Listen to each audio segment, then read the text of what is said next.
The Gaza Strip is just 41 kilometers long, yet it holds a century of maps, wars, and promises that never came true. How did a narrow ribbon of coastline become one of the most disputed pieces of land on Earth? Let's trace the line to see who drew it, why it hardened, and why it still matters. In this story, borders aren't just lines. They're decisions, ceasefires, and clauses.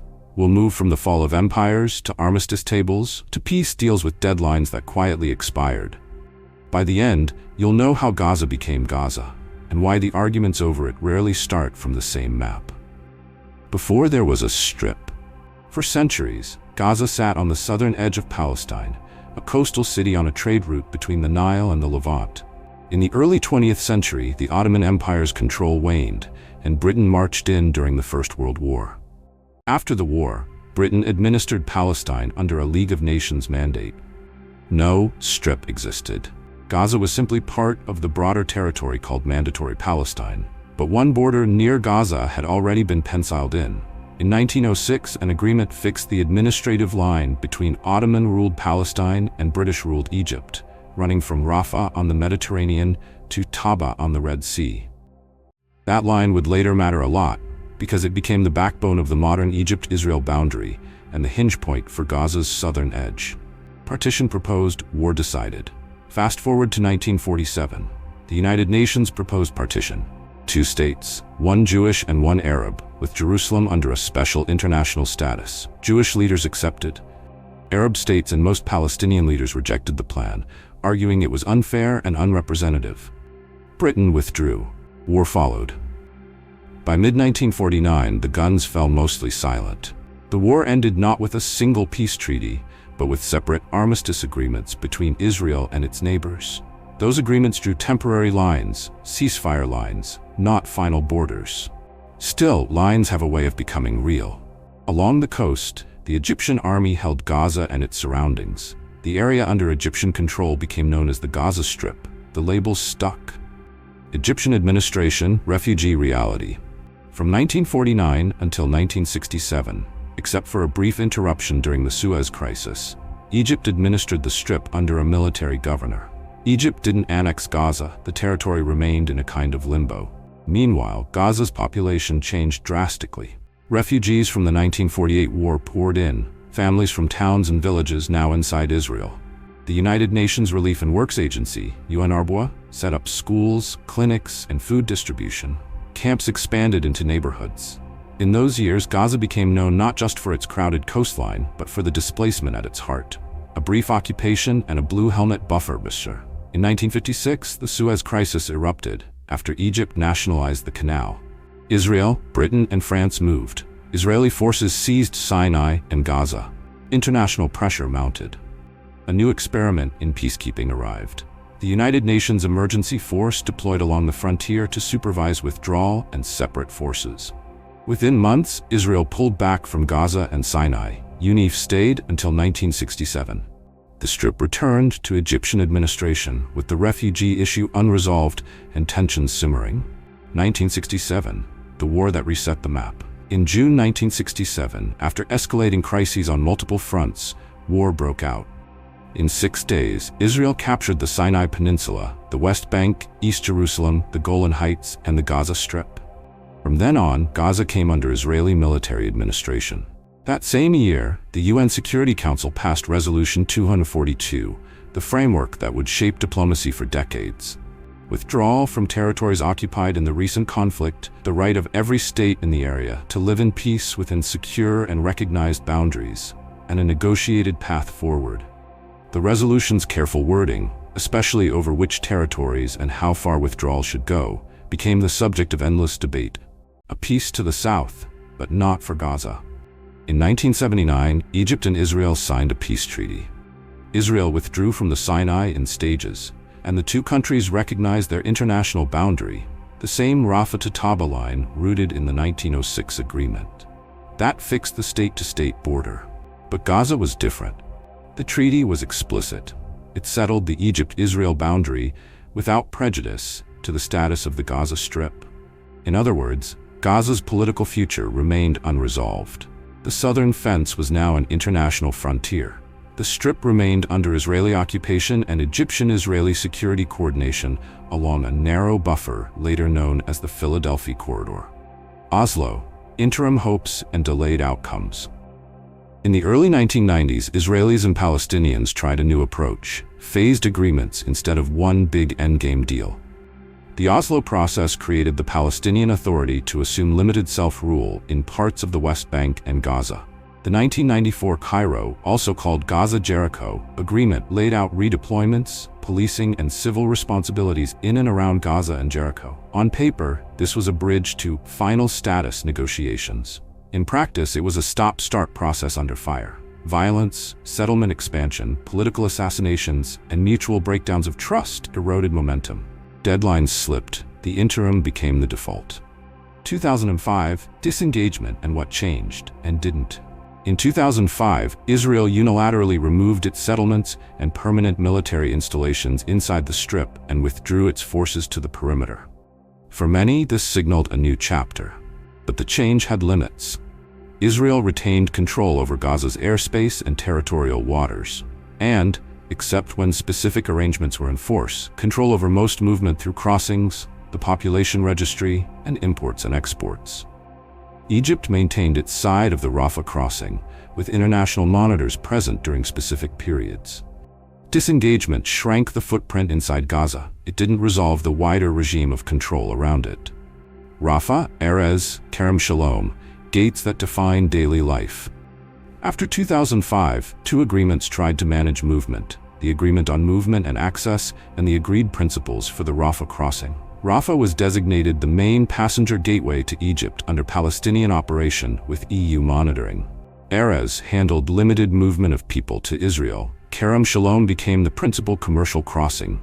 The promise was more movement, more life. The reality was fragile, subject to security incidents, politics, and closures. When the arrangements worked, families reunited, students traveled, and goods flowed. When they didn't, Gaza tightened again. Elections, split, and blockade. In 2006, Palestinian legislative elections brought Hamas to power. A year of escalating factional fighting culminated in June 2007, when Hamas took control of Gaza after a brief civil war with Fatah. The Palestinian Authority remained in charge in the West Bank. Gaza and the West Bank split politically and administratively. Israel, citing security, imposed sweeping restrictions on movement of people and goods in and out of the Strip. Egypt often kept Rafah largely closed or tightly controlled. International actors debated whether the policy would moderate Hamas, weaken it, or entrench it. Over time, Gaza's economy withered, humanitarian needs soared, and cycles of conflict intensified. A border's long shadow. Even as the politics shifted, the borderlines hardened. The Egypt-Israel peace kept the southern boundary stable, while the Philadelphi Corridor, the narrow strip of land along Rafah, became a recurring flashpoint. Smuggling tunnels dug under the sand reflected both security realities and economic desperation. Intermittent agreements and monitoring missions tried to regulate crossings and reduce weapons flows.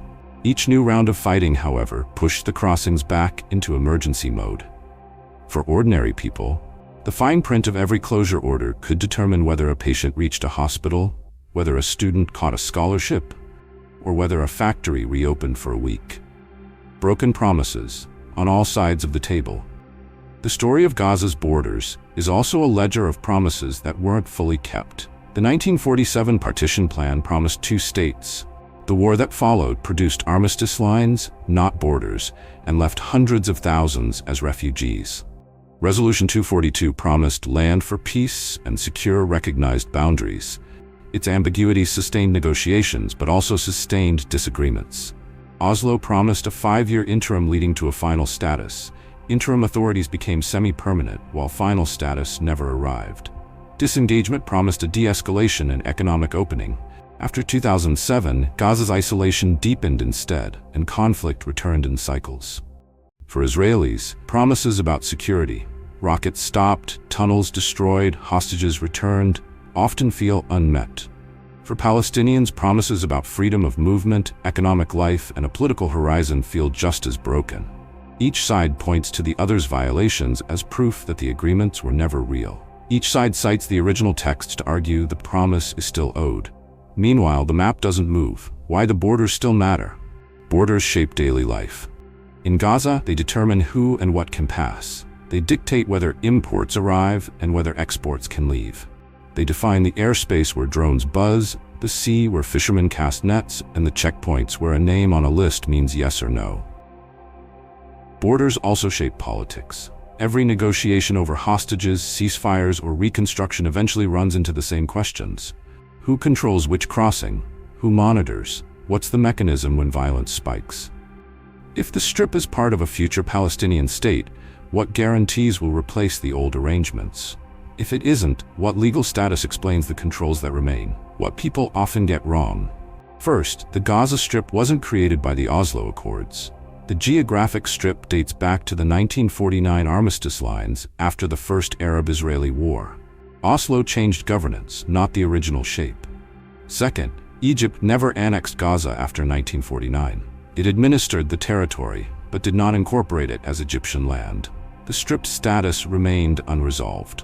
Third, the 2005 disengagement ended settlements and a permanent Israeli military presence inside the Strip, but it did not end all external controls. Airspace, maritime access, and most crossings remain subject to Israeli and Egyptian decisions, sometimes under international arrangements.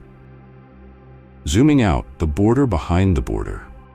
Behind Gaza's immediate crossings lies a larger, legally recognized border, the Egypt-Israel boundary set in 1979. That treaty recognized the old administrative line as the international frontier, locked in with annexed maps and security provisions. It underpins peace between two states and creates the fixed southern frame within which Gaza's politics play out.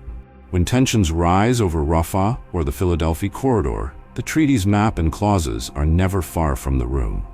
What it would take to change the map. Changing Gaza's map requires more than a new fence. It requires a negotiated political framework that clarifies who holds which powers, over movement, over security, over civil life, and under what guarantees. It means credible arrangements for ports, airports, and borders that people trust to stay open when the news cycle turns. It means reconciling security for Israelis with freedom and dignity for Palestinians, at the level of procedures, not just principles. And it means re-anchoring today's emergency measures in a future that people can actually imagine living in. So how did Gaza become Gaza? Through ceasefire lines that became borders, through wars that redrew maps, and through agreements that promised more than they delivered. The Strip's narrowness hides a long archive of decisions. Until those decisions are updated with clarity and kept with consistency, the line will continue to trap more than 2 million lives between wars, borders, and broken promises. If this timeline helped you see the map differently, share it with someone who argues about Gaza without knowing where the lines came from. Subscribe for part 2, where we unpack how specific crossings, Rafah, Erez, and Kerem Shalom, became gatekeepers of everyday life, and what practical changes could open them without opening the door to more war.